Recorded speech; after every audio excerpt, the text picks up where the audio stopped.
Hora de conversar com o Rodrigo Orengo. Depois de muito debate, o Senado deve concluir hoje a votação da regulamentação das apostas esportivas. O que está em debate exatamente e aí qual é o próximo passo, Orengo? Bom dia para você. Muito bom dia, Megali, Sheila, bom dia a todos. Regulamentação, viu, Megali, de algo que já existe, virou uma febre, inclusive no Brasil, apostas esportivas. Hoje há a possibilidade de apostar em jogos, por exemplo, do Campeonato Brasileiro, campeonatos estaduais, né, em ligas fora do país, só que são sites estrangeiros, né, que seguem regras aí de outros países, né? Então já há apostas sendo feitas por brasileiros, por uma massa de brasileiros, né? Então, o que estabelece a lei que deve ser aprovada hoje no Senado Federal é a regulamentação. E mais do que isso, o governo está de olho em arrecadação, em tributação. Então, essas empresas vão pagar impostos, impostos aqui no Brasil. E aí, a grande negociação foi sobre essa alíquota. Então, a alíquota que inicialmente estava definida em 30%, segundo representantes do setor, iria inviabilizar, não teria como manter uma alíquota tão alta como 30%. Por quê? Porque isso não é seguido em outros países que são referências aí em apostas, né? Aliás, quando se fala em apostas, todo mundo fala e pensa no Reino Unido, né? Que tem lá uma longa tradição de apostas, né? Sobre diferentes temas, mas principalmente apostas esportivas.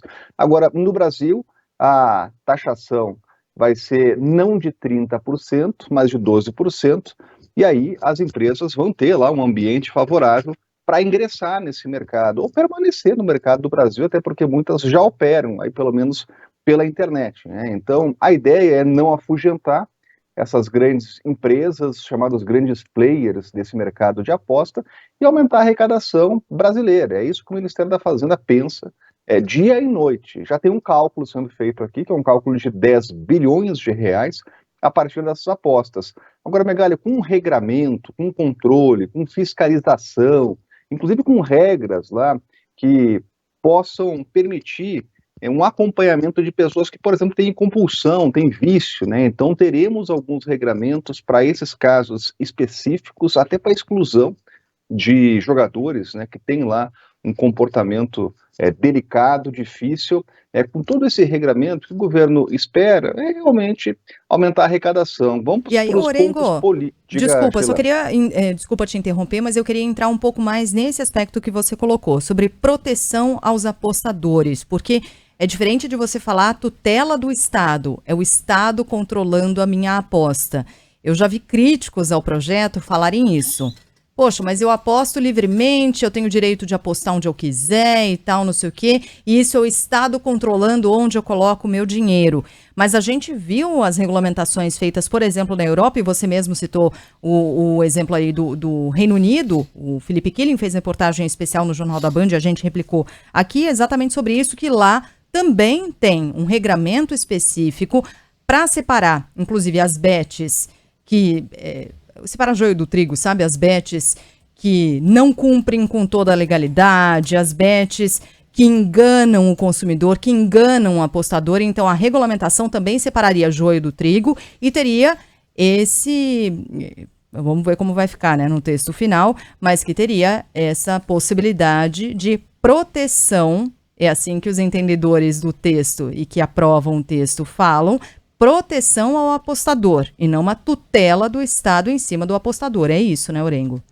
Esse é o caminho, viu, Sheila? Sabe que conversando com representantes das apostas, das empresas de apostas esportivas, claro que isso tudo vai ser definido na regulamentação, né? O mais importante agora é aprovar justamente esse projeto, e depois tem ainda um outro caminho, né, que é de detalhamento.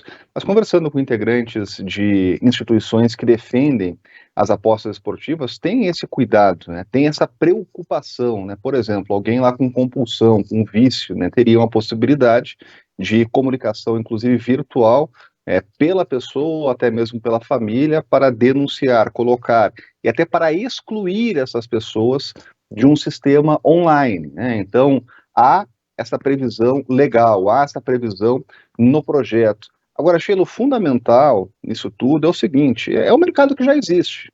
Os brasileiros já estão apostando na internet. Então, o que o governo espera com isso é criar regras nacionais, e todas as empresas vão ter que seguir, essas regras nacionais, e mais do que isso, é criar uma tributação, né? Há muito recurso circulando, e esse recurso pode ser e vai ser utilizado aí para o bem público. Então, no fundo, essa é a grande discussão. Do aspecto político, esse é um assunto que ele foi discutido por longas legislações, né?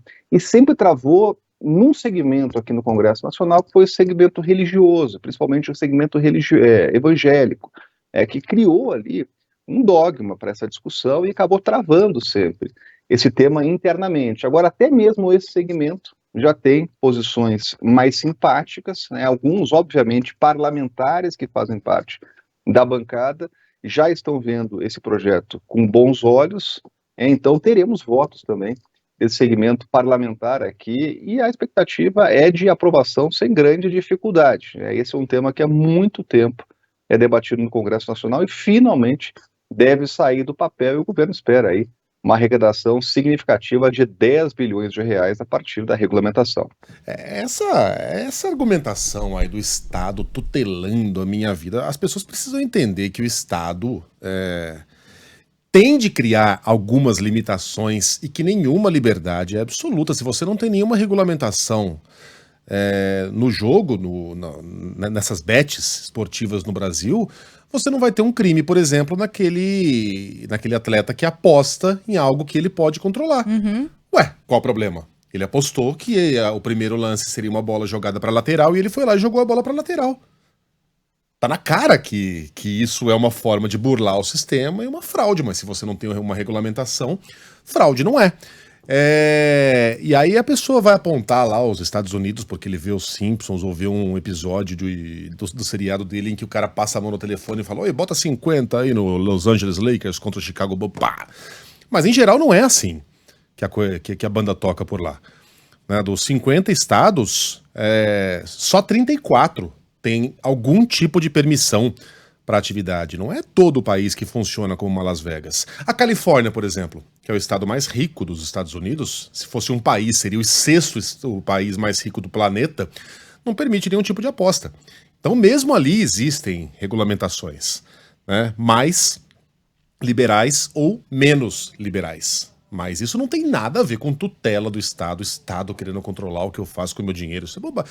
Isso é papo de neoliberal de Facebook, que se educou em economia lendo texto no Facebook, gente. Menos. Orengo, bom trabalho pra você, até amanhã. Bom trabalho, até mais. Valeu, até.